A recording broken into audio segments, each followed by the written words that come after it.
Dear students, हम लोग आज के क्लास में एक कुछ अंतराल के बाद उपस्थित हो रहे हैं और आज हम लोग आधुनिक भारत में एक नया विषय रेलवे का विकास को पढ़ने जा रहे हैं। जहां तक रेलवे का विकास है तो देखने में यह भारत के हित में लगता है। ऐसा लगता है कि अंग्रेजों ने भारतीयों के लिए कुछ किया, सिर्फ शोषण ही नहीं किया। लेकिन जब आप इसका अध्ययन करेंगे तो पाएंगे कि यह भी शोषण का एक अंग था।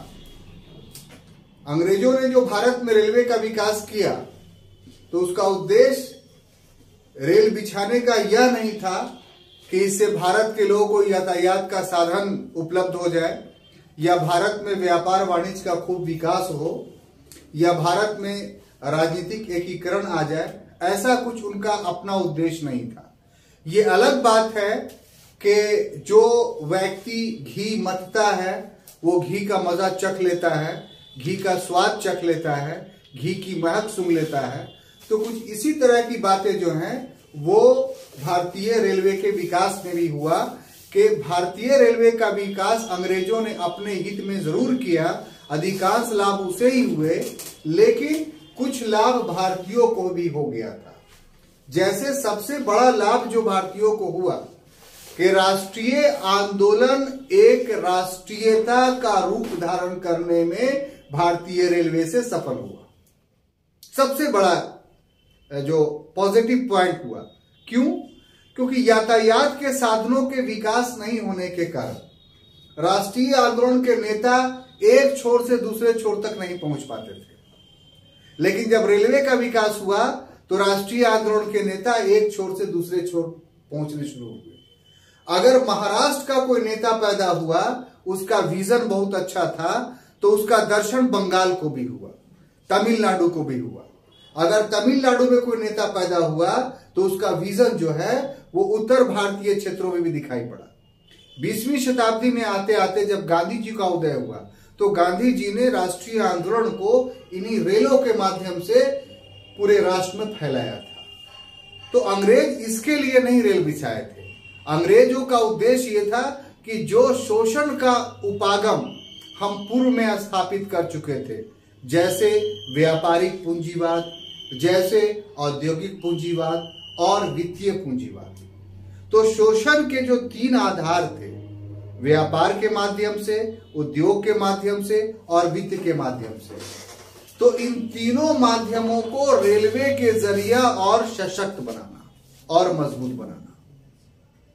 तो ये उद्देश्य में अंग्रेज पूरी तरीके से सफल रहे और हम लोगों को भी कुछ लाभ दूसरे दृष्टिकोण से हो गया, इस कारण कि जो घी मथता है उसको घी का कुछ लाभ मिल ही जाता है, चाहे वो खाए या ना खाए।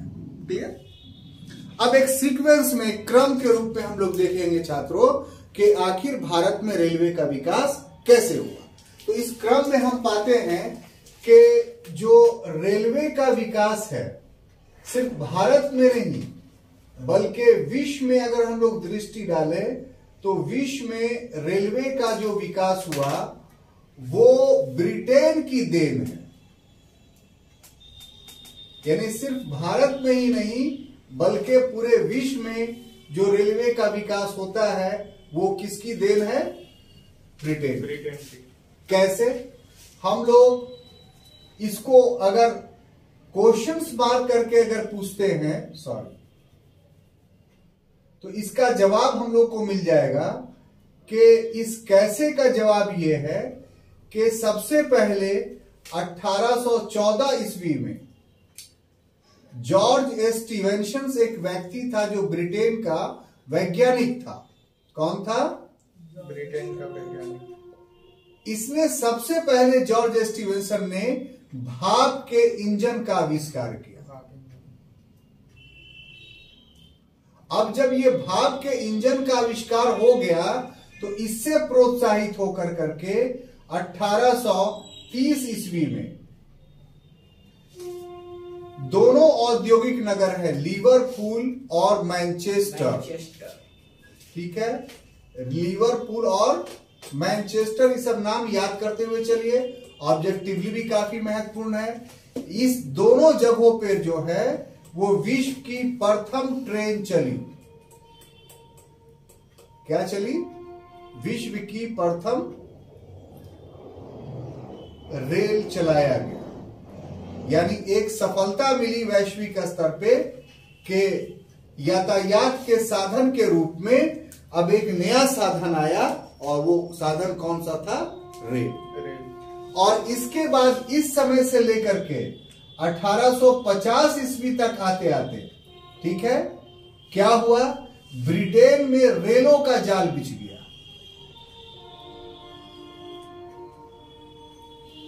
ब्रिटेन में क्या हुआ? रेलों का जाल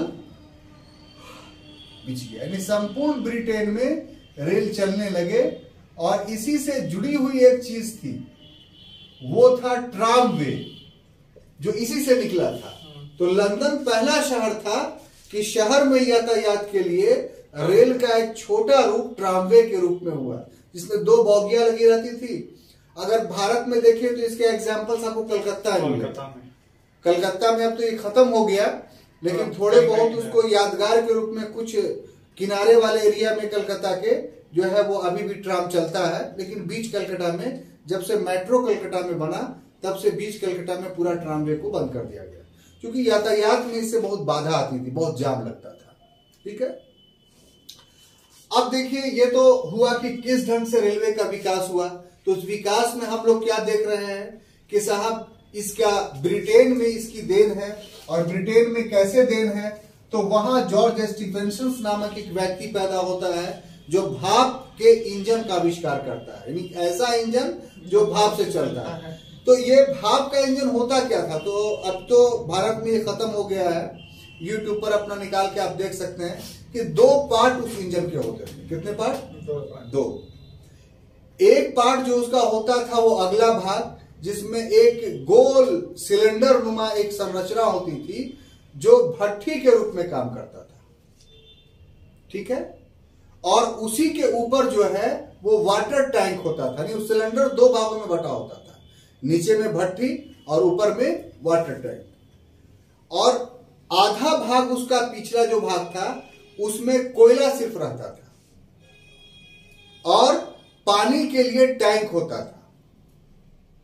तो वाटर टैंक में जो सिलेंडर में जो वाटर टैंक होता था उसमें पिछले वाले भाग में जो वाटर टैंक होता था उससे जुड़ा होता था। यानी उसका भाप बन रहा है, पानी खत्म हो रहा है, तो इससे पानी जो है जाता था। और उसका आधा भाग कोयले के लिए रिजर्वायर होता था। तो कोयला आदमी झोंकता रहता था नीचे वाले में। तो नीचे जब कोयला जल रहा है तो ऊपर का भाप बन रहा है। अब भाप एक पाइप के जरिया उसको नीचे लाया जाता था चक्के के पास, और चक्का में पिस्टन लगा होता था। तो पिस्टन का क्या काम क्या है कि वो आगे पीछे होता है। तो भाप पिस्टन पर पड़ता था तो वो पिस्टन आगे पीछे होने लगता था, और उसी पिस्टन से चक्का का गियर जुड़ा होता था। तो वो गियर जो है घूमने लगता था, उससे चक्का घूमता था। ये सिंपल सा मैकेनिज्म था। अगर इंजन को रोकना है तो स्टीम को, भाप को जो है वो कम कर दिया या निकाल दिया या तोड़ दिया, तो फिर पिस्टन चलना बंद हो गया तो चक्का रुक गया। ब्रेक भी उसमें था, वैक्यूम कर दिया तो ब्रेक लग गया तो चक्का रुक गया। ये भाप के इंजन का पूरा मैकेनिज्म था। तो ये तो एक इन्वेंशन हो गया 14 में, लेकिन 16 साल लग गए इसको रेल में परिवर्तित करने में। क्यों लग गए? क्योंकि सिर्फ इंजन से ही तो काम नहीं चलेगा।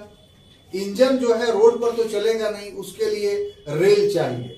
रेल का अर्थ क्या हुआ कि लोहे की 2 पटरियां जिसके बीच में, जिस पर उस चक्का को रखा जा सके। तो इसके लिए बजाते तौर पर ट्रैक बनाया जाता है। तो उस ट्रैक बनाने में फिर और भी बहुत सारी आवश्यकताएं थी। स्टेशन बनाने में इसमें समय लगा। एक पूरा चॉकआउट किया गया प्रोग्राम की कैसे कैसे क्या किया जाएगा, उसमें 16 साल का समय लगा। और 1830 में लिवरपूल और मैनचेस्टर, ये दोनों उसके जो थे वो वस्त्र उत्पादन के बहुत बड़े केंद्र थे। साथ ही साथ यहाँ कोयला और लोहा भी प्रचुर मात्रा में पाया जाता था।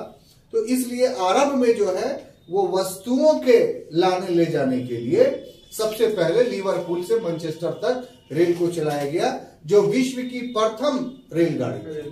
मालगाड़ी। हाँ, नहीं पैसेंजर भी चला था, सिर्फ पैसेंजर की माल। आज भी आप देख लीजिए तो पैसेंजर की तुलना में साहब माल ही गाड़ी ज्यादा चलता है। आप जिस शहर में रहते हैं उस शहर से जो रेलवे गुजरती है उसको ग्रैंड कॉर्ड लाइन बोला जाता है अंग्रेजों के समय से, और ये अंग्रेजों ने स्पेशल माल गाड़ी के लिए ढुलाई के लिए बनाया था। और ये इतना बड़ा कॉरिडोर है कि अब भारत सरकार ने जो है वो माल गाड़ी के लिए एक स्पेशल ट्रैक ही डबल वे में बना रही है, जिस पर ये गाड़ी नहीं चलेगी, पैसेंजर नहीं चलेगी या सवारी गाड़ी नहीं चलेगी। तो हर दौर में माल ही ज्यादा इंपॉर्टेंट रहा है हर देश के लिए, ठीक है। अब देखिए कि जहां तक भारत में विकास का प्रश्न है,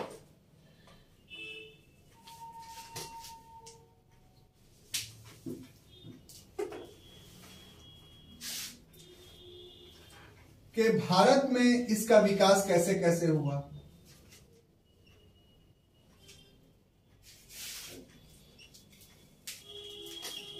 तो देखिए इसमें जो बातें आपको जाननी है कि अंग्रेजों ने जो भारत में रेलवे का विकास किया वो रेलवे का विकास औपनिवेशिक नीति का परिणाम था, ठीक है।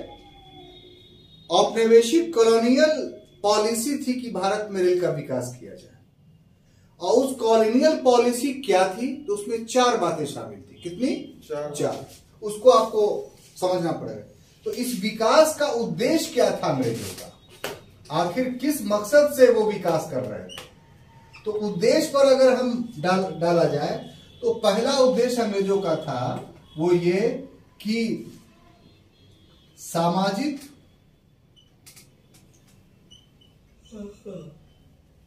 और सांस्कृतिक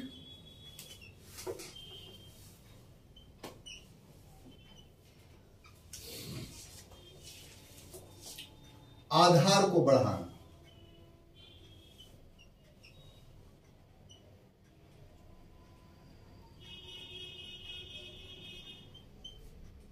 दूसरा था कच्चे माल की प्राप्ति। कच्चे माल की प्राप्ति। और तीसरा था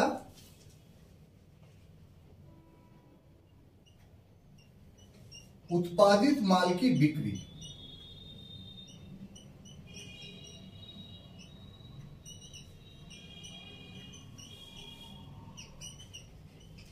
और चौथा था कि विद्रोहों का दमन। एक और जोड़ लीजिए, और वो था पूंजी निवेश।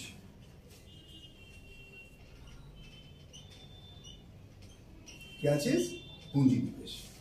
अब देखिए इसको हम लोग समझते हैं कि हमने क्या कहा कि भारत ब्रिटेन में रेलवे का विकास अंग्रेजों ने कर लिया 1830 के बाद। 50 तक पूरे ब्रिटेन में रेलों का जाल बिछा दिया। अब उससे ये बात उभर करके सामने आई कि भारत में भी इसका विकास किया जाए। तो क्या अंग्रेज लोग भारत में रेल का विस्तार करके या रेलवे का विकास करके इस देश का विकास करना चाहते थे? ये एक इतिहास में प्रश्न भरता है। तो इसका जवाब है नहीं, बल्कि भारत में अंग्रेजों ने जो रेल का विकास किया वो ब्रिटिश औपनिवेशिक नीति का परिणाम था, यानी ब्रिटिश कॉलोनियल पॉलिसी का रिजल्ट था। अब ब्रिटिश कॉलोनियल पॉलिसी या ब्रिटिश औपनिवेशिक नीति का अर्थ क्या हुआ कि अंग्रेजों ने भारत में जो भी काम किए शुरू से लेकर अंत तक, वो इस कारण से किए कि इस काम से हमारे ब्रिटेन को कितना आर्थिक लाभ है। जब जिस काम में उनको ब्रिटेन का आर्थिक लाभ दिखाई पड़ा तो सिर्फ उसी काम को किया। अब उससे चंद भारतीयों को लाभ हो गया या भारत को कुछ लाभ हो गया तो यह अलग बात है, लेकिन लाभ पहुंचाना अंग्रेजों का कभी भी उद्देश्य नहीं रहा।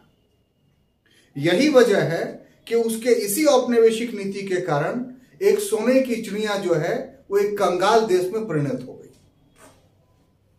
तो जो अन्य नीतियां ब्रिटेन की थी औपनिवेशिक नीतियां, वही नीतियां रेलवे के लिए भी थी। उसमें हमने आपके सुविधा के लिए 5 उद्देश्य बताए कि अंग्रेजों ने जब भारत में रेलवे का विकास किया तो उनका मकसद, उनके दिमाग में जो बातें थी वो 5 प्रकार की थी। पहली बात जो थी वो ये कि सामाजिक और सांस्कृतिक आधार को बढ़ाना। अब देखिए साहब, ये देखने में लगता है कि कोई सामाजिक और सांस्कृतिक आधार को बढ़ाना चाहता है हमसे, तो इसका मतलब तो ये हुआ ना साहब कि वो हमारे हित में है, हमारा शुभचिंतक है, हमारा मित्र है। क्योंकि शुभचिंतक और मित्र ही तो हमसे अपना सामाजिक और सांस्कृतिक आधार को बढ़ाएगा, शत्रु तो नहीं बढ़ाएगा। लेकिन नहीं, अंग्रेजों ने जो शोषण करना भारतीयों का शुरू किया तो उसे इस बात का एहसास हुआ कि जब तक भारतीयों के समाज और संस्कृति के बारे में हम गहराई से नहीं जानेंगे तब तक उनका आर्थिक शोषण बड़े पैमाने पे हम नहीं कर सकते। इसीलिए शिक्षा के क्षेत्र में हो या सामाजिक सुधार के क्षेत्र में हो, अंग्रेजों ने कदम इसलिए आगे बढ़ाए ताकि उनके आर्थिक शोषण और सशक्त और मजबूत हो, वो आपके मनोभाव को पढ़ सके, समझ सके, आपकी कमजोरियों को जान सके, आपके बीच जो विभेद है उस विभेद को जान सके, या विभेद नहीं है तो संस्कृति को जान करके विभेद कैसे पैदा किया जा सकता है ये जान सके। तो इसलिए सांस्कृतिक और सामाजिक समन्वय बनाना अंग्रेजों ने अनिवार्य समझा ताकि उनकी कमियों को हम जान कर करके उनका आर्थिक शोषण अधिक से अधिक कर सके। ये जाने तब ना भाई कि इनके यहाँ जाति व्यवस्था बहुत कठोर है और उच्च जातियों का निम्न जातियों के साथ वैसा संबंध नहीं है, उच्च जातियां ज्यादा शक्तिशाली हैं। तो अंग्रेजों ने इस समाज को समझ करके ही ना जमींदार को अपना एक समर्थक वर्ग के रूप में कन्वर्ट किया। Yes sir. अगर ये नहीं जानते तो कैसे? तो रेलवे के विकास में ये उद्देश्य भी अंतर्निहित था कि अभी तक जो हम जाने हैं तो उसको और सामाजिक और सांस्कृतिक रूप से और गहराई तक पहुंचे और गहराई तक जाने, ये उद्देश्य था। दूसरा उद्देश्य था कि कच्चे माल की प्राप्ति। आप जानते हैं कि 1750 में ब्रिटेन में औद्योगिक क्रांति हो चुकी थी और जब औद्योगिक क्रांति हो चुकी थी तो जितना कपास की आवश्यकता उन उद्योगों को थी, जितना नील की आवश्यकता उन उद्योगों की थी, उतना कपास, उतना नील, उतना लोहा ब्रिटेन के पास रॉ मटेरियल के रूप में नहीं था। तब उसे रॉ मटेरियल चाहिए थी, तभी वहां का उद्योग का जो इतना बड़ा पेट हो गया था वो भरता। तो इसलिए सबसे जरूरी था कि भारत के जो दूर दराज के इलाके में जो कच्चे माल उपलब्ध है उसकी प्राप्ति इन रेलों के माध्यम से करके बंदरगाहों तक पहुंचाया जाए। अब जब कच्चे माल मिल गए तो वृहद पैमाने पे ब्रिटेन में उत्पादन हुआ, खासतौर से कपड़े का। तो अब इसका बाजार भी चाहिए, तो बाजार कहां होगा? जहां जनसंख्या ज्यादा होगी वहां उपभोग ज्यादा होगा। तो भारत की जनसंख्या ज्यादा थी, इसलिए भारत एक कच्चे माल की आपूर्ति करता ही नहीं था बल्कि भारत एक बहुत बड़ा उपभोक्ता भी था। तो इस तरीके से ट्रेनों के माध्यम से कच्चे माल को बंदरगाहों तक पहुंचाया गया। और दूसरा कि बंदरगाहों पर जो ब्रिटेन से बने हुए माल है उसको फिर गांव देहातों में इन ट्रेनों के माध्यम से पहुंचाया गया। ट्रांसपोर्टेशन। तो उपभोक्ता सामग्री की आपूर्ति और कच्चे माल की आपूर्ति, ये दोनों ने रेल बनाने के लिए अंग्रेजों को मजबूर किया कि अगर रेल बन जाएगा, रेल बिछ जाएगा तो फिर इन दोनों चीज को की आपूर्ति, यह दोनों उद्देश्यों की पूर्ति जो है वो बड़ी आसानी से होगी। और चौथा जो है कि विद्रोह का दमन। अंग्रेजों ने जैसे ही बंगाल में से अपने राजनीतिक सफर की शुरुआत की तो आप देखेंगे कि ऐसा नहीं है कि ब्रिटिश सत्ता को भारतीयों ने बहुत मनोयोग से यानी मन से स्वीकार कर लिया था, बल्कि जैसे ही सत्ता स्थापित हुई ब्रिटेन की वैसे ही इसका विरोध भी शुरू हो गया। सबसे पहला विरोध सन्यासियों ने किया था, जो बंगाल में 1763 से लेकर 1770 तक व्यापक पैमाने पे चला, 1800 तक धीरे धीरे चलता रहा और फिर हर जगह विद्रोह होते रहे ब्रिटिश शासन के खिलाफ। हाँ, ये अलग बात है कि सारे विद्रोह एक दूसरे से जुड़ नहीं पाए, क्षेत्रीय रहे और वर्गीय रहे। इसलिए अंग्रेज क्षेत्रीय और वर्गीय के कारण छोटे छोटे पैमाने पर जो विद्रोह हुए उसको पुलिस बल के द्वारा दबाने में सफल रही, अपने सैन्य बल के द्वारा दबाने में सफल रही। लेकिन उसको एहसास तो हो गया कि भारत में हमारे शासन के खिलाफ विद्रोह होता है। अब विद्रोह कहीं हो गया तो तत्क्षण सेना पहुंच जाए, इसके लिए भी साधन चाहिए। तो अगर रेल बिछ जाएगा तो बड़े संख्या में सेना को कम समय में उस विद्रोह के स्थल पे पहुंचा करके विद्रोह को दबाया जा सकता है। तो विद्रोह दबाना भी रेल बिछाने का एक उद्देश्य था। और सबसे महत्वपूर्ण बात यह कि इतने दिन के एक्सप्लॉयटेशंस के बाद, यानी 100 साल अंग्रेजों का द्वारा भारत का एक्सप्लॉयटेशन का समय समाप्त हो चुका था। यानी 100 साल तक अंग्रेज एक्सप्लॉयटेशंस कर चुके थे। कब से कब तक? तो 1757 से 1857। इस बीच इसी भारतीय धन से ब्रिटेन में औद्योगिक क्रांति हुई थी। तो ब्रिटेन में पूंजीवाद इन 100 वर्षों में चरमोत्कर्ष पर पहुंच गया। पूंजीवाद चरमोत्कर्ष पर पहुंचने का अर्थ क्या हुआ कि अब ब्रिटेन में सिर्फ उद्योग से ही लाभ लेने वाले वर्ग नहीं थे, यानी सिर्फ उद्योगपति ही नहीं थे, बल्कि ये उद्योगपति अब पूंजीपति में कन्वर्ट कर गए थे। यानी उनके पास पूंजी का बहुत बड़ा स्टॉक हो गया था, हार्ड कैश का। और अब उनका मनोभाव क्या था कि हम उद्योग से तो लाभ कमा ही रहे हैं, जो मेरे पास संचित पूंजी है इससे भी लाभ कमाई, घर पर रह करके क्या करेगा। तो ऐसी परिस्थिति में जब उसने वैश्विक स्तर पे नजर डाली तो पाया ये कि हम अपने देश में अगर पूंजी किसी को देते हैं तो हमें उस समय के प्रचलित ब्याज दर के अनुरूप 2% ब्याज दर मिलेगा, इससे अधिक नहीं। और भारत में उस समय 18% का ब्याज दर मिल रहा था। कहां 2% और कहां 18%। तो इसलिए वहां के पूंजीपतियों ने यह श्रेयस्कर समझा कि हम अपना पूंजी निवेश, कैपिटल इन्वेस्टमेंट कहां करें? भारत में करें। और एक बात से और उत्साहित हुए कि भारत में हमारा ये धन डूबेगा भी नहीं। क्यों नहीं डूबेगा? क्योंकि वहां सत्ता हमारे पास है, दूसरों के पास नहीं है। तो अगर डूबेगा तो अपने सत्ता के माध्यम से हम निकाल भी लेंगे। तो ऐसे परिवेश में उन लोगों ने सबसे पहले जो पैसा इन्वेस्ट किया जिस क्षेत्र में, वो बैंकिंग सेक्टर था। लेकिन बैंक के बाद और खोज रहे थे तो उसमें रेलवे अच्छा साधन उन लोगों को दिखाई पड़ा, क्योंकि रेल में जितना कैपिटल इन्वेस्ट चाहिए था उतना अभी कंपनी के पास नहीं थी या ब्रिटिश शासन के पास नहीं थी। तो ऐसी परिस्थिति में निजी लोगों का पैसा लगाना ही श्रेयस्कर था। तो शुरुआती दौर में लोग आगे देखेंगे कि निजी क्षेत्र के माध्यम से ही पैसा इन्वेस्ट करके जो है वो भारत में रेलवे का विकास किया गया। क्लियर? तो ये छात्रों हमने आपको इस सेक्शन में दिखाया कि आखिर भारत में जो रेलवे का विकास हुआ अंग्रेजों ने किया, तो इसका एम क्या था, इसका उद्देश्य क्या था। अब देखिए विकास क्रम में हम लोग पाते हैं कि सबसे पहले जो प्रथम प्रयास किया गया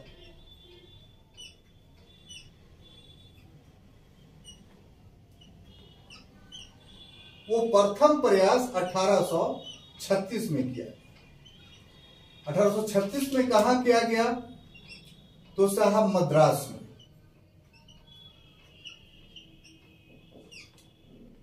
और ये करने वाला कौन था? तो एक इंजीनियर था जिसका नाम था कैप्टन कॉटन। Captain cotton. लेकिन ये जो प्रथम प्रयास था ये असफल रहा। क्या रहा? असफल रहा। अब द्वितीय प्रयास इसका हुआ।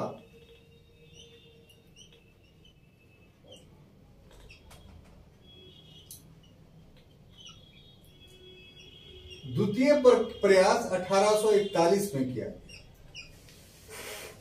ये जिस व्यक्ति ने किया उस व्यक्ति का नाम था मैकडोनाल्ड स्टीवेंसन।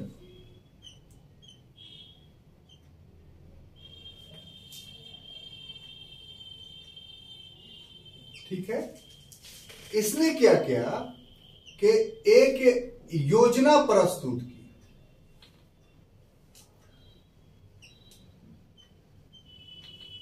और उस योजना में कहा गया कि पूर्वी भारत प्लस पश्चिमी भारत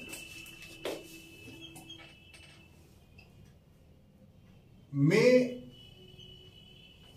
रेलवे का विस्तार किया जाए। अब देखिए ये योजना जो प्रस्तुत किया तो इससे प्रोत्साहित होकर करके दो कंपनी बनी।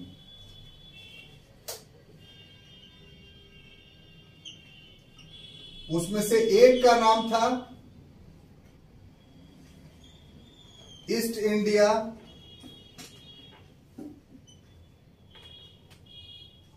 Railway company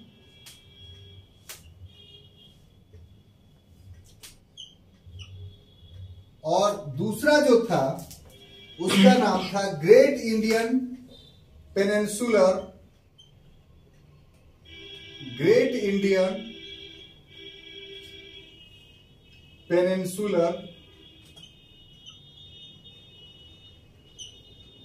railway company.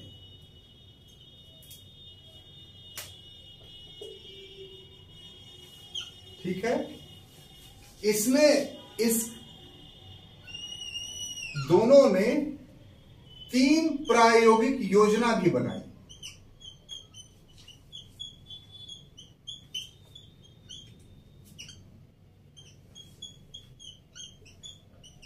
एक था 3 कौन कौन, तो हावड़ा से रानीगंज,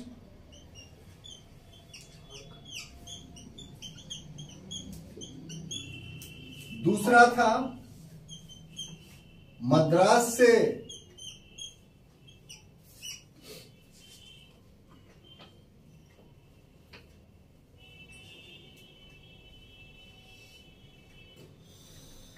अरकोनम,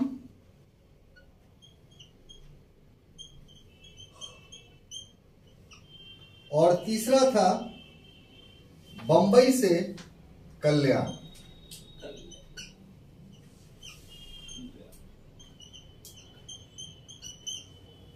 ठीक है, पहले इतना समझ लेते हैं तब आगे बढ़ते हैं। अब ये तो उद्देश्य आपने देखा कि क्या उद्देश्य था।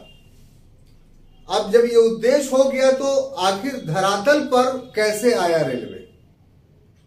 इसमें ईस्ट इंडिया कंपनी पहले पहल नहीं की थी, बल्कि पहले निजी प्रयासों से भारत में रेलवे का विकास होना शुरू हुआ, क्योंकि ये जो फैक्टर था पूंजी निवेश, ये यहां ज्यादा काम कर रहा था। इन सारे उद्देश्यों में एक चीज याद रखिए आप, जो हम बताना भूल गए, कि सारे उद्देश्यों में अंग्रेजों के लिए या कंपनी के लिए सबसे ज्यादा महत्वपूर्ण जो था, जिसके लिए वो रेलवे का विकास करना चाहते थे, वो था कच्चे माल की प्राप्ति। अगर ये नहीं होता तो बाकी सारे उद्देश्य पूरे नहीं होते। इसलिए असल उद्देश्य जो था वो कच्चे माल की प्राप्ति था। लेकिन जो पूंजी निवेश था, उस पूंजी निवेश वाला उद्देश्य के कारण जो है वो रेलवे अपने अस्तित्व में आ सका। अब कैसे आ सका वो देखिए कि पहला प्रयास जो किया वो निजी व्यक्ति के द्वारा। ये एक सिविल इंजीनियर था, कैप्टन कॉटन। क्या था? सिविल इंजीनियर था। तो इसने अपने एफर्ट से मद्रास में जो है एक छोटी सी रेल की पटरी कुछ दूरी तक बिछाई, और उसका था कि इस रेल की पटरी को घोड़ा गाड़ी खींचेगा, घोड़ा। तो कैप्टन कॉटन का मतलब एक मद्रास में है तो नहीं, ये तो हम नहीं बता सकते हैं अभी आपको, लेकिन सोशल मीडिया पर एक दिखाई पड़ता है। अभी पाकिस्तान में पेशावर में ये चलता है। पेशावर का कोई जगह है जहां कैप्टन कॉटन ने जो योजना बनाई थी कि 2 बॉगी है छोटा छोटा, जो हिल स्टेशन पर बच्चे लोगों के लिए या जू वगैरह में चिड़िया खाना घुमाने के लिए बच्चे लोग के लिए जो ट्रेन चलता है, देखे होंगे आप, पटना जू में भी है। तो उस ढंग से 2 बॉगी होती है। 2 बॉगी में जैसे आज का टोटो देखते हैं ना कि 4 आदमी 5 आदमी बैठाता है, तो उससे थोड़ी बड़ी, यानी 2-3 रो होता था, वैसा है। और ट्रैक बिछा हुआ है छोटी लाइन का अभी भी। और घोड़ा है तो घोड़ा में जैसे रस्सी बंधी होती है, उसका लगाम लगाया जाता है। उस लगाम वाली रस्सी को जो है वो एक हुक के जरिए उस बॉगी में अटैच कर दिया जाता है और फिर वो घोड़ा खींचता है और वो बॉगी चलनी शुरू होती है। तो एक ही पटरी है, आप वीडियो में देखिएगा कि एक ही पटरी है। फिर उधर से भी आएगा उसी पटरी पर, तो टकरा जाएगा। तो वहां पर दोनों रेल जो है वो रुक जाती है और उसके बाद सवारी जो है एक्सचेंज हो जाता है। सवारी एक्सचेंज, उसका इसमें चलाता है, इसका उसमें, और घोड़ा का रुख जो है वो चेंज कर दिया जाता है, विपरीत दिशा में फिर घोड़ा लाके लगा दिया जाता है। तो इस ढंग से यातायात के साधन हैं अभी भी। आप वीडियो में उसको देख सकते हैं अपलोड कर करके। तो ये जो योजना थी ये मद्रास में थी कैप्टन कॉटन के द्वारा। तो रेल तो ये था नहीं वास्तव में। रेल तो ये था कि जब तक भाप का इंजन नहीं खींचे तब तक जो है वो नहीं होगा। और भाप का इंजन भारत में तो बन नहीं रहा था। अंग्रेजों ने हैवी इलेक्ट्रिकल प्लांट का यह नींव ही नहीं डाला संपूर्ण परतंत्रता के दौर में। तो जो भी भाप के इंजन बने कहाँ, ब्रिटेन में बन रहे थे। तो अभी तो वही बहुत आवश्यकता थी, तो इसलिए आ नहीं पाई। इसलिए योजना क्या हो गया, असफल हो गया। बाद के कालों में जहाज से, पानी वाले जहाज से उसके पार्ट अलग अलग करके लाए गए, फिर भारत में उसको जोड़ा गया, तब भाप का इंजन बना। तो शुरुआत में जितने भाप के इंजन थे सबके पार्ट्स कहां से आए, ब्रिटेन से, यहां से। इस वजह से ये योजना जो है प्रथम प्रयास कैप्टन कॉटन का, चूंकि व्यक्तिगत प्रयास था इसलिए असफल रहा। द्वितीय प्रयास जो है वो एक व्यक्ति था जिसका नाम था मैकडोनल्ड स्टीवेंसन। ये भी इंजीनियर था। तो ये ब्रिटिश सरकार का बहुत बड़ा इंजीनियर था। इसने 41 में एक योजना प्रस्तुत की कि वास्तव में अगर ब्रिटेन चाहता है कि भारत में अर्थव्यवस्था ब्रिटेन के लिए और हित करो, एक्सप्लॉयटेशन और बड़े पैमाने पे मशीनीकृत हो जाए, तो पूर्वी भारत यानी कोलकाता में और पश्चिमी भारत यानी मुंबई में रेलवे का वहां से जाल बिछाया गया। और तब जो है ये ऐसा इलाका है कि इसी क्षेत्र में सबसे ज्यादा कच्चे माल की प्राप्ति होती है और दोनों बंदरगाह नगर है। तो अगर यहां से यहां तक बीच में रेलवे ट्रैक बिछा दिया जाएगा तो इनसे सारे क्षेत्रों से कच्चे माल की प्राप्ति हो जाएगी और बंदरगाह के माध्यम से इसको ब्रिटेन में भेजा जाएगा। और फिर वहां से माल अगर आएगा तो उत्पादित माल यहाँ के बाजारों में बड़े आसानी से इन रेलों के माध्यम से पहुंचाया जाएगा। जब ये योजना प्रस्तुत की तो इसकी जानकारी ब्रिटेन पहुंची, तो वहां तो लोग पूंजी निवेश के लिए ललायित थे ही। तो फौरन ब्रिटेन में ईस्ट इंडिया रेलवे कंपनी और great Indian peninsular railway company का स्थापना हो गया। तो ये क्या था, ज्वाइंट स्टॉक कंपनी, जैसे east India company joint stock company थी। यानी बहुत सारे पूंजीपतियों ने अपनी पूंजी लगाई इसमें कि हाँ हम तैयार हैं भाई पूंजी लगाने के लिए। लेकिन टेक्निकल जानकारी तो मैकडोनाल्ड स्टीवेंसन को था। तो इसलिए ईस्ट इंडिया रेलवे कंपनी का हेड बना दिया इन लोगों ने, किसको, डोनाल्ड स्टीवेंसन को। यानी अब कंपनी भी बन गई, इंजीनियर भी मिल गया और पैसा भी मिल गया। तो ये सारी चीजें जब हो गई तो इन लोगों ने सबसे पहले काम किया कि 3 प्रायोगिक योजना प्रस्तुत किया, यानी एक्सपेरिमेंटल प्रोजेक्ट। बजाते तौर पे शुरुआत नहीं थी, ट्रायल के रूप में। तो उसमें पहला जो बिछा है यहाँ रेल, वो रानीगंज से हावड़ा। तो रानीगंज से जो हावड़ा बिछा था, इसका मूलभूत उद्देश्य जानते हैं क्या था? सिर्फ एक था, कोयला की प्राप्ति। भारत में कोयला सबसे पहले जो खोजा गया वो रानीगंज में खोजा गया। और इसके पीछे कारण क्या था? तो रानीगंज में कोयला भूमिगत नहीं था, बल्कि भूमि फाड़ कर करके ऊपर निकल आया था। तो इसलिए उसकी खुदाई की कोई आवश्यकता नहीं थी, एक्सकेवेशंस की कोई जरूरत नहीं थी। और दूसरा कि कोयला का जो प्रकार था वो उच्च कोटि का था, और ये ब्रिटेन उद्योग के लिए बहुत लाभदायक था। तो इसीलिए इस कंपनी ने सबसे पहला ट्रैक वहां बिछाया। आज भी आप जाइएगा मतलब रानीगंज रेलवे स्टेशन पे, तो एकमात्र ऐसा रेलवे स्टेशन है जिसका प्लेटफॉर्म जो है वो पूरा ढका हुआ है, एक घर के तरह है। और ऐसा इसलिए बनाया गया था कि जो बॉगी में कोयला डाला जाता था तो डस्ट नहीं उड़े। अगर कोयला उठा उठा के डालेगा तो क्या होगा, बॉगी बहुत बड़ी रहती थी तो डस्ट उड़ने की संभावना थी। तो डस्ट उड़ेगा तो फिर जो अगल बगल में आदमी खड़ा हुआ जो दूसरे लोग हैं उसको दिक्कत होगा। तो डस्ट वहीं तक सीमित रहे, इसलिए आज भी आप जाइएगा तो जो रेलवे स्टेशन है वो उसका प्लेटफॉर्म जो है वो ढका हुआ मिलेगा। और इस ढंग से मद्रास के से अरकोनम तक ये भी जो है माल के लिए था, बम्बई से कल्याण तक ये भी माल के लिए था। तो ये हो गया। इसका मतलब क्या है कि एक्सपेरिमेंट में अब सफल हो गया, यानी मैकडोनाल्ड ने जो योजना प्रस्तुत की वो धरातल पर चला आया कि भारत में रेल इस ढंग से चल सकती है। किस ढंग से? इस ढंग से। अब देखिए, ये तो ऐसा चीज था कि इसमें बिना सरकार के सहयोग के कुछ नहीं हो सकता था। तो उसमें क्या दिक्कत हुआ वो देखिए कि अब सरकार और कंपनी के बीच गतिरोध उत्पन्न हो गया। क्या उत्पन्न हो गया? गतिरोध।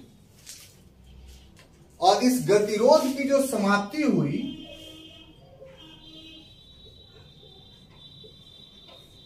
वो 1849 ईस्वी में।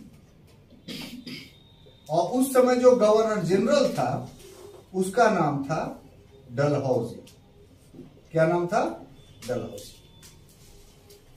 और अब आपको समझना है कि गतिरोध क्या था और फिर इसकी समाप्ति डलहौजी ने कैसे की। उसके बाद हम अपने मूल टॉपिक पे आएंगे और बताएंगे कैसे कैसे ग्रेजुअली रेलवे का विकास होता है। तो जो ये कंपनी थी ईस्ट इंडिया कंपनी, इसका कहना यह था कि हम जो यहां पूंजी निवेश कर रहे हैं, गौर से समझिए इसको, उस पर ब्रिटिश सरकार जो है गारंटी दे हमें कि इस राशि पर हमें घाटा नहीं होगा। और ब्रिटिश सरकार का कहना यह था कि तुम पूंजी लगा रहे हो तो बदले में उसके हम जमीन दे रहे हैं फ्री में, तो जमीन हमारी और पूंजी तुम्हारी। और कंपनी का कहना था कि नहीं ठीक है, जमीन तो आपका है तो आप देवे कीजिएगा। तो सरकार कहता है कि हम पैसा लेके आपको जमीन ही नहीं दे रहे हैं, रेलवे को जितना जमीन चाहिए मुफ्त में दे रहे हैं आपको, तो आप भी रेल जो है उस पर मुफ्त में बिछाइए, चाहे वो जितना पैसा लगे, तब ना बराबर हिसाब होगा। लेकिन कंपनी का कहना था कि हम बिछाने को बिछा देंगे, लेकिन अगर घाटा होगा तो फिर इसकी भरपाई कौन करेगा? इसीलिए आपको प्रतिभूति देना होगा। प्रतिभूति का इंग्लिश गारंटी देना होगा। किस चीज का? कि हम जो पूंजी निवेश कर रहे हैं उसमें एक निश्चित लाभ का, उससे अधिक लाभ हो तो अलग बात है, लेकिन मिनिमम इतना लाभ आप हमको दीजिएगा तब हम कैपिटल इन्वेस्टमेंट करेंगे। तो ये 44 से ही मामला डिबेटेबल था। लॉर्ड हार्डिंग जो है तैयार नहीं हुआ कि नहीं हम इस पर तैयार नहीं होंगे, हम जमीन दे ही रहे।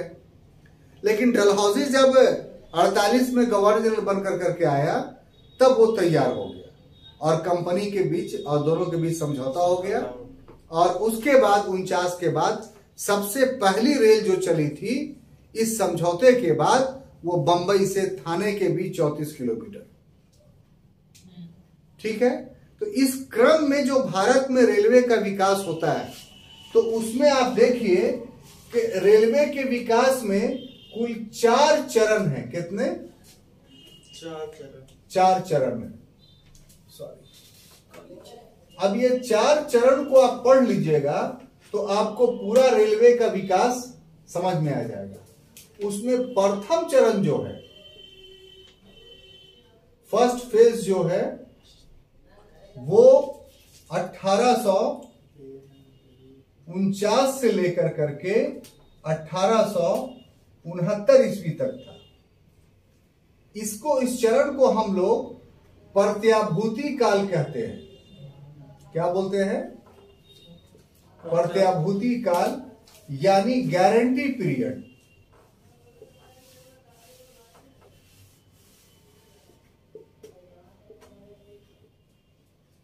ठीक है। उसके बाद द्वितीय चरण जो है, सबके अंदर जो बात वो हम समझाएंगे आपको, मटेरियल्स बना हुआ है तो आपको मिल भी जाएगा। यहां पर जगह नहीं कि पूरी बात लिखे। तो 1869 से 1882 तक इसका द्वितीय चरण था। ठीक है। इसको सरकारी काल कह सकते हैं, गवर्नमेंट पीरियड। Government period. ठीक है। और तीसरा जो है, तृतीय चरण इसका जो है,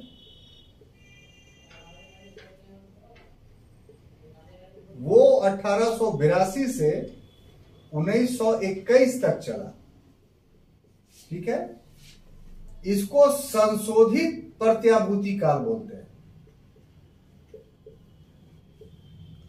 संशोधित प्रत्याभूति काल, इसको इंग्लिश से बोलेंगे revised guarantee period. Revised guarantee period. और चौथा और अंतिम है चतुर्थ चरण, जो 1921 से लेकर के 1947 तक चलता है।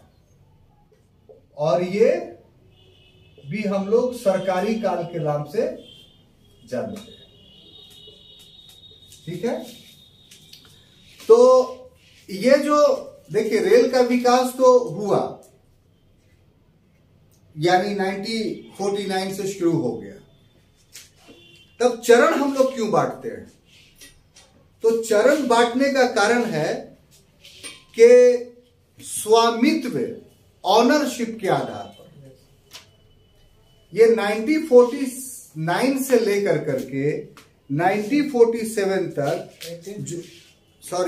1849 से लेकर के 1947 तक जो रेल का विकास होता है, उसको चरणों में बांटने का 4 के पीछे जो मात्र एक कारण है, वो ऑनरशिप यानी स्वामित्व।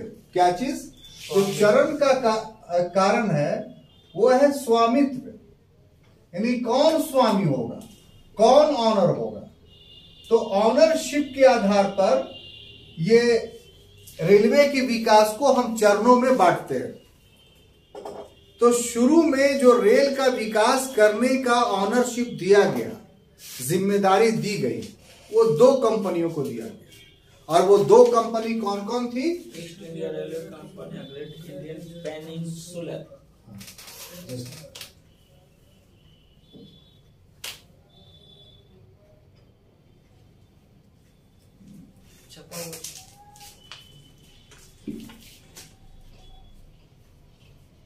तो ईस्ट इंडिया रेलवे कंपनी और ग्रेट इंडियन पेनिनसुलर कंपनी, इसको जिम्मा दी गई। क्यों? क्योंकि पूंजी यही लगाएगा।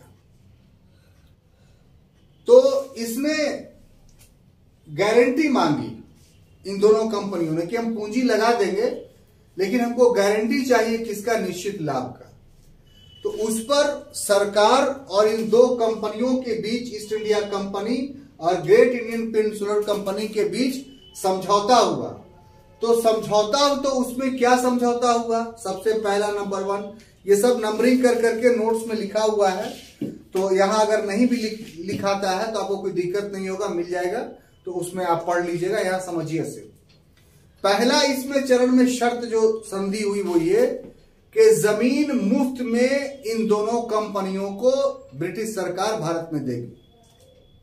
दूसरा शर्त यह था कि जितना ये दोनों कंपनी पूंजी निवेश करेगा रेल को बिछाने में, उसमें मिनिमम 5% लाभ की गारंटी देगा।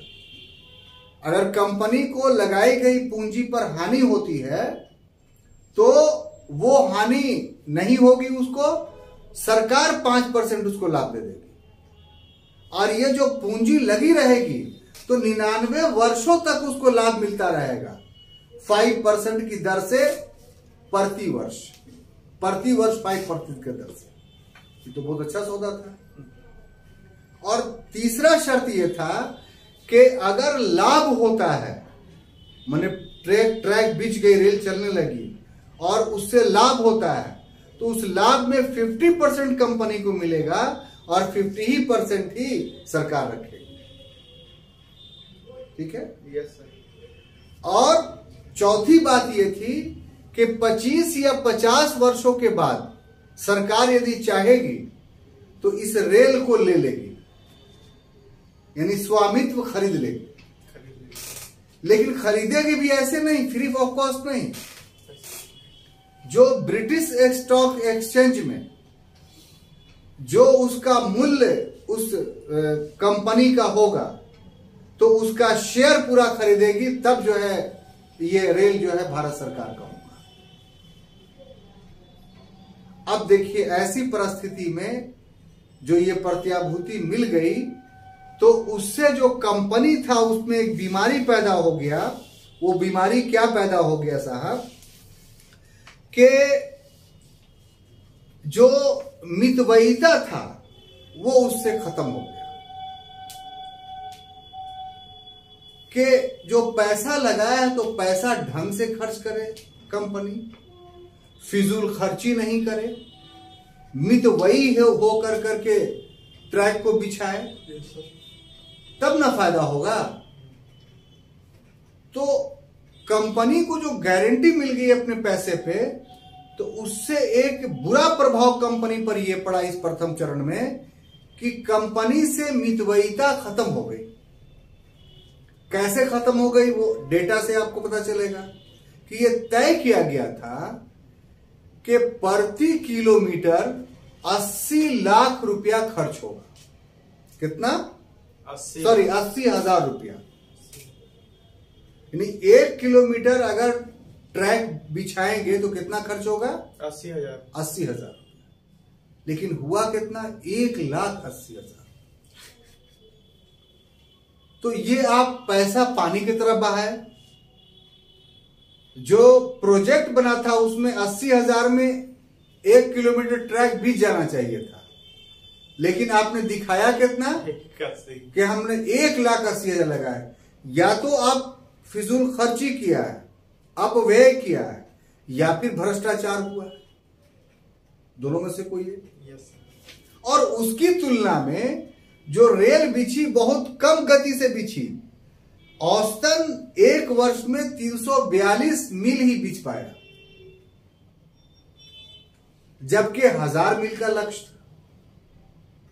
तो इस तरीके से 69 ईस्वी तक आते आते जो है वो 4016 मील ही रेलवे की लाइन बिछ पाई और रेल उस पर चल पाया। तो 69 में लॉरेंस जब गवर्नर जनरल या वायसराय बनकर के आया और उसने कंपनी की कारकिर्दगी देखी, करतूत देखा, बोला ये कौन सा बात है?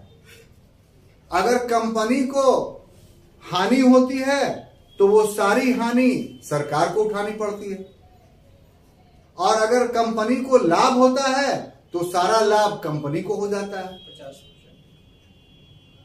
तो इसमें तो सरकार को नुकसान है, कोई फायदा हुआ नहीं 49 से लेकर 69 तक के बीच में 20 वर्षों में। तो इसलिए उसने रिकमेंडेशन किया कि नहीं, कंपनी से अनुबंध ब्रेक कर दिया जाए, तोड़ दिया जाए।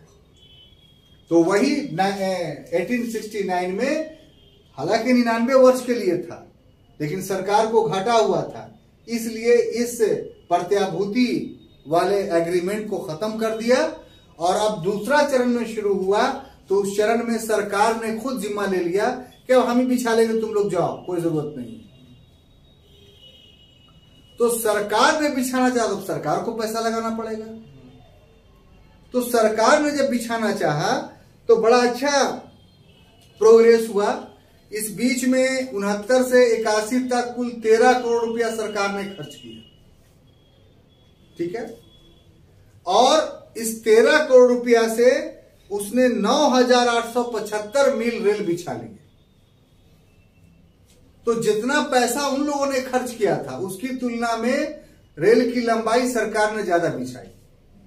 लेकिन सरकार के सामने समस्या उत्पन्न हो गया, जो भारत की ब्रिटिश सरकार थी, कि ब्रिटेन की ब्रिटिश सरकार ने भारत की ब्रिटिश सरकार, यानी अब कह लीजिए कि भारत सचिव ने वायसराय को यह कहा कि देखिए साहब, आप रेल बिछाइए, क्या कीजिए, पैसा हम नहीं देंगे, पैसा आपको भारत से ही उगाना पड़ेगा। और साथ ही साथ ये भी कि आप दिमाग में रखिए कि भारत से पैसा उगाइएगा तो आप अतिरिक्त कर लगा करके नहीं उगा सकते। अब ये भारी समस्या था भारत की ब्रिटिश सरकार को कि टैक्स हमको लगाने का परमिशन है नहीं, अब बोला जाता है कि पैसा उगाइए, तो जो हमको आय हो रही है उसी में से निकालेंगे, तो सब फिक्स है। ये बातें हो ही रही थी कि एक नया समस्या उभर करके सामने आ गया, और वो समस्या था अकाल का।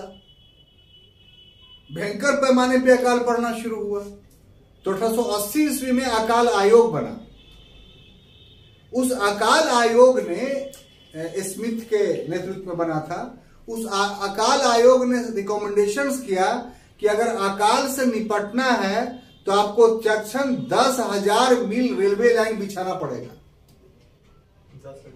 तो 10,000 मील अगर बिछाइएगा तो क्या होगा कि लोगों को रोजगार मिलेगा, उससे अकाल का सामना किया जा सकता है।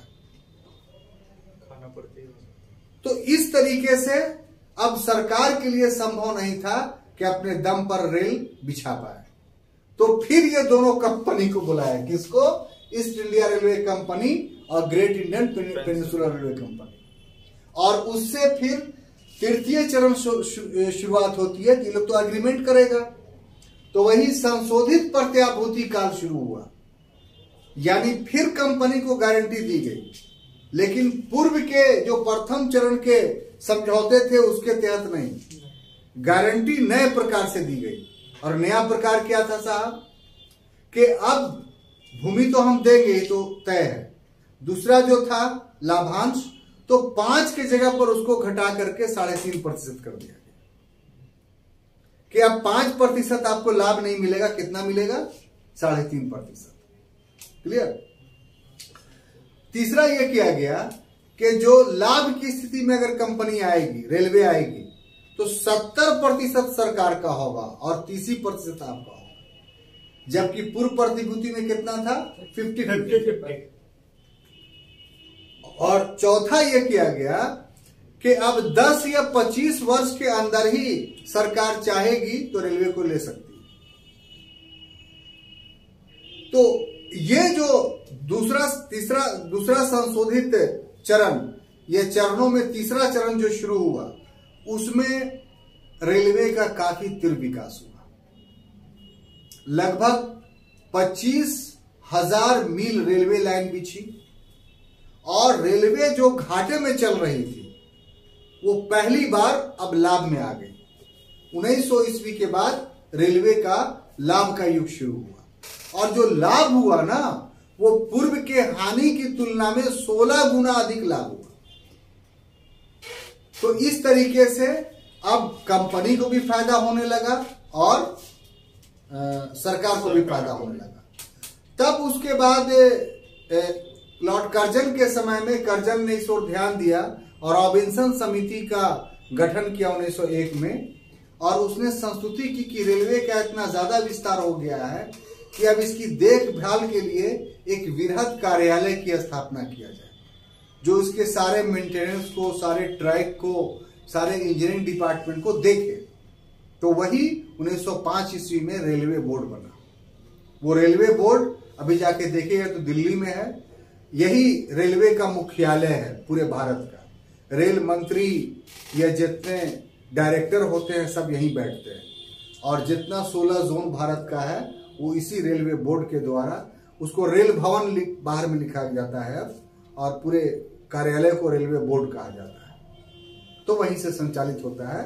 ये इसी तृतीय चरण में 1905 में बना। अब ये हो गया, तो चतुर्थ चरण कैसे शुरू हुआ?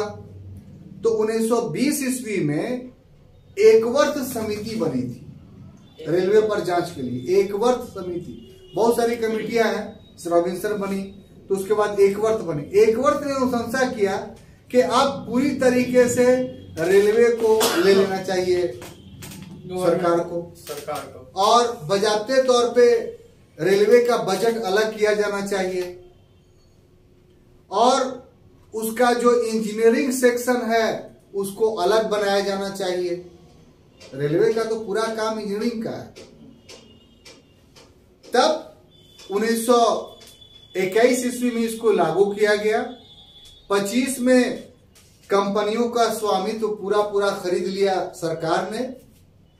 इसके अलावा जो है और भी बहुत सारे युगांतकारी परिवर्तन किए गए। भारत में 1935 का अधिनियम जब लागू हुआ तो बर्मा को भारत से अलग किया गया, तो 36 में बर्मा भारत से अलग हो गया। तो उसके वजह से लगभग हमारे देश से जो है वो 2000 मील रेल बर्मा में चली गई। जब पुनः देश का बंटवारा का समय आया तो उस समय रेलवे के पास कुल 4100 मील रेलवे लाइन था, और कुल संपत्ति 850 करोड़ का था। जब पाकिस्तान बन गया तो 7000 मील पाकिस्तान में चला गया, और रेलवे संपत्ति के नाम पर 150 करोड़ रुपया पाकिस्तान को देना पड़ा। तो इस तरीके से छात्रों रेलवे का विकास हुआ।